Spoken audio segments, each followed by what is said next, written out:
Hello, my name is not Lilly, and this is going to be an impromptu Let's Play of the Neverwinter Nights module entitled Witch's Wake. Created by Rob Bartel, made available I think in 2002, though actually we're going to be playing the remastered version that was re-released by BioWare in 2004 as a premium module. I think there's two things to note about this.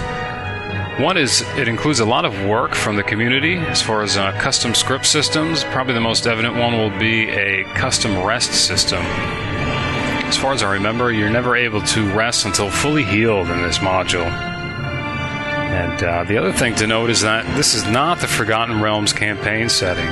This is actually a custom setting designed, I guess, by Rob Bartel himself. So I think if we actually pay attention to some of the details, hopefully it'll prove to be pretty interesting, I think. I guess what's unfortunate with this is that Rob Bartel intended to release this in an episodic format. This is supposed to be Part 1, The Fields of Battle, followed by Part 2, The Witch Hunters. Unfortunately, that never came to pass. And I think if you follow this, what'll actually be a short series, I think only a few hours, you'll probably agree that it certainly does deserve a sequel. I think I'm only hoping that maybe there are people in the community that are working on one, even if in a unofficial capacity. Alright. And you're going to have to excuse me, I've been playing Baldur's Gate for almost 6 months, so I'm a little rusty with the controls, not to mention this is now 3rd edition. But not much is really going to be different.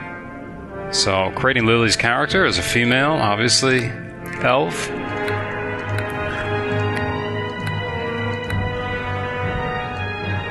And now with 3rd edition as a wizard. Not a mage, but essentially the same thing. Still lawful evil. And I wanted to actually bring her ability scores from her first level character in Baldur's Gate. Unfortunately, though, I think we were quite lucky in the rolls we had creating her character, because I can't buy all the points in the point buy system, except for strength, intelligence, and charisma. Everything else will be a little bit lower, including, I think, the worst being dexterity. It used to be 15. I think we can only go to 12 at this point. Constitution used to be 11. We can only go to 10. Wisdom was 10, now we're simply going to 9. Alright, but I guess that's fair. Still a generalist. Non-class skills include Appraise, Persuade, and I guess class skills for Concentration, Lore, and Spellcraft. I know a lot of people pick combat casting. Of course, it makes sense mechanically, but it actually makes sense in this story. I believe she starts out under the employ of a prince, almost like a battle mage. So it actually makes sense that she would have this kind of training at first level. And also now she has the ability to summon a familiar, which I think we're actually going to configure soon, which is interesting.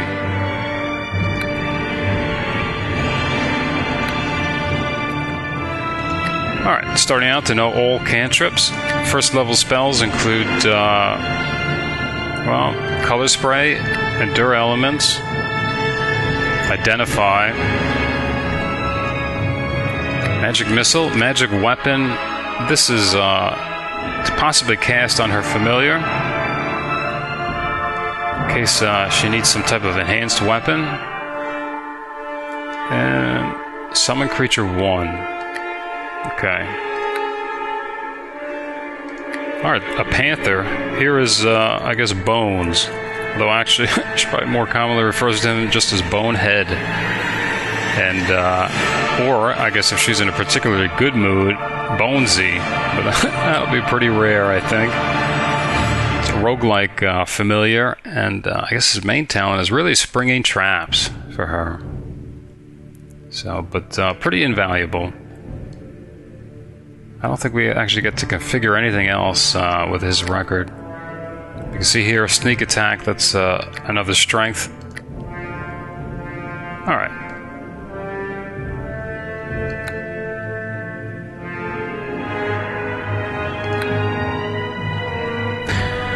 I think the problem with this screen is that you can't rotate the character. But I'm pretty sure that there's actually a ponytail behind there, but I don't think we can actually see it because she'd prefer to have her hair up. But just have to, I guess, hope that's right. I think she's a bit more pale. Of course, black hair. I think there was a dress in here. There we go. All right. Of course, no tattoos. At my command, attack! All right, crew. Let's take them down. Yeah, I'm not sure why they give you a default biography. It's always bothered me. All right.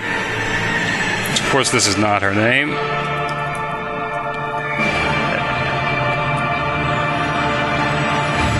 All right. Actually, I think in elf years, putting here as 140. I think that translates to about 20-something, 23 maybe in human years, although not sure if that's right. But even if it's not, I think that's okay. It's a woman. She's probably lying about her age anyway. All right. So I think we're all set. Just want to double check. And realizing too, even though we have D&D hardcore rules, it looks like they're giving us the maximum hit dice at first level with 4 hit points, which is nice. I don't think we actually have to roll for that. And I think it's especially important with this module. Okay.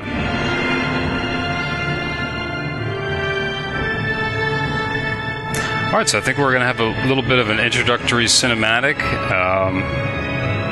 I just hope that if you watch this short series, you enjoyed as much as I did when I first played it, and hopefully will now. Okay, let's go.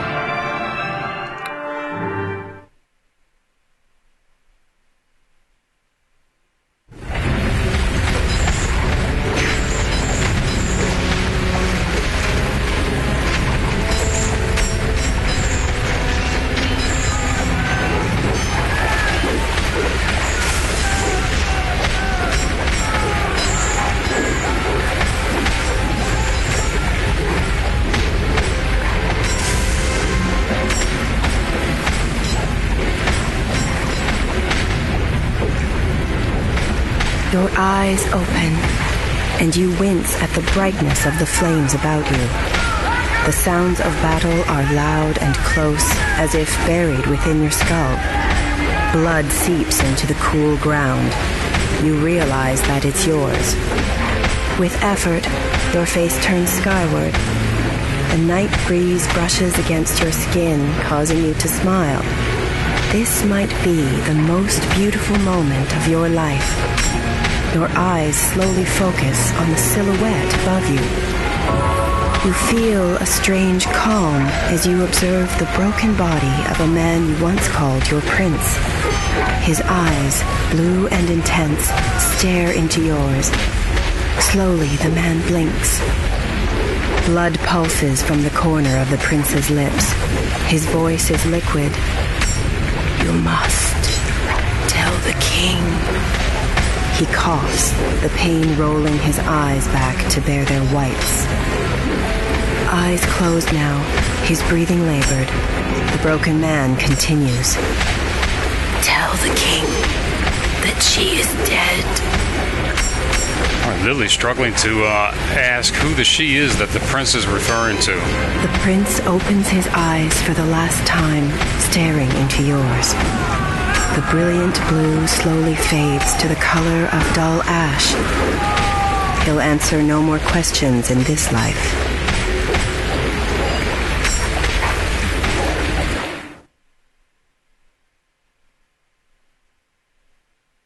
The world is dark and still beneath your lidded eyes.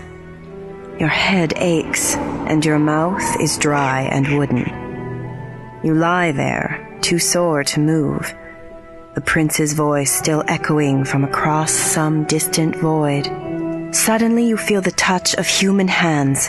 They scurry like rats across your body, and you feel a tugging as they reach your finger. The breeze fills with a muttered curse and the scrape of metal.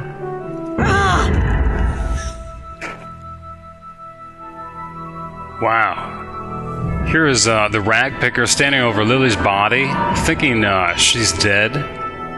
Apparently taking a ring from her finger, but in order to do so, actually severing her finger from her hand. I think Lily's primarily shocked. Of course, causing her to stand up. And actually, I would zoom in, but we can't while we're in dialogue.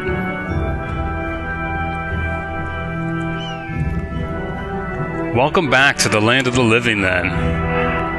If you intend to stay long, you'd best wrap that hand to stop the bleeding. What's done is done. So not being apologetic at all. It's Lily bandaging that. Tossing the severed finger back into her lap. Noticing that the ring is gone. So I think Lily's accusing her of thieving the ring. I think she's trying to dodge the accusation.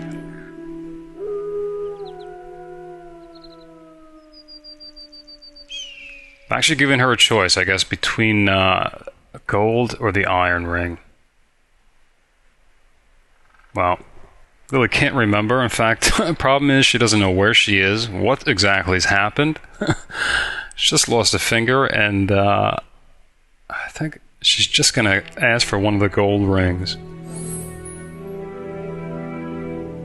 This is, I think, almost maybe more surreal than anything else. Alright, the Ragpicker mentioning that she'll probably be able to sell that at Brogan's arm. Lily's not sure what that is. Alright, it's a village of Barrow Dwarves. Also known as Cairn Dwarves.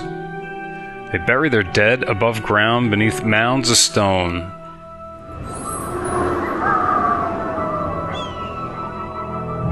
Alright, so I think Lily's going to ask what on earth has happened here.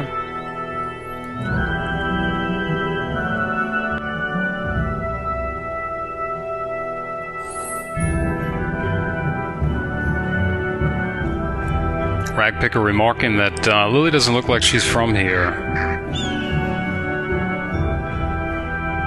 If she had to guess, she's from somewhere south.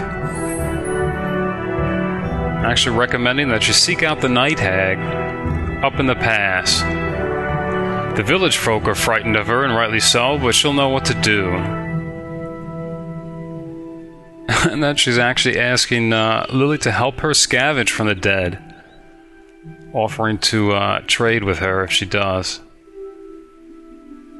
I think she's curious about this Night Hag.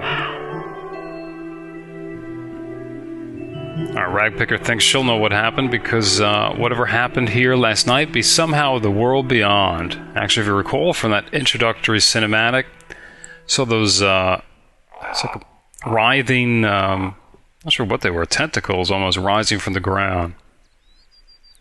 So something odd was going on. You can tell it's actually getting dark.